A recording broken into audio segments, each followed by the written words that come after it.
If we're following him for the feelings, to be able to pat ourselves on the back and say, oh, I'm such a good Catholic Christian, or if I'm really being totally selfless in my following of God.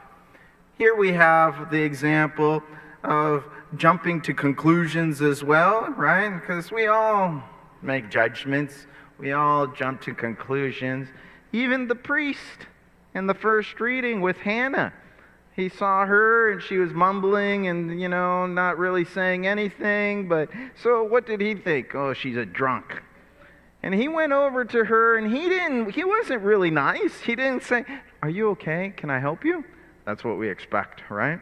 He goes over to you and says, hey, stop your drunkenness. Get out of here.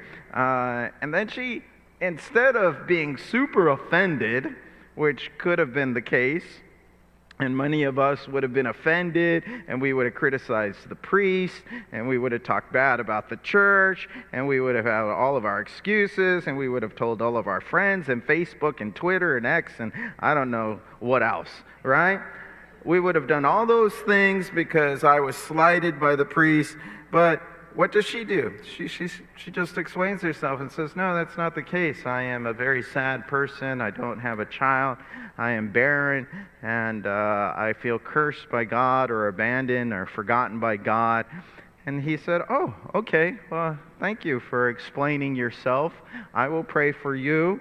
And sure enough, because of her prayers and because of the priest's prayers, she ends up having a child. And God blesses her for being faithful to him. Was he putting her to the test?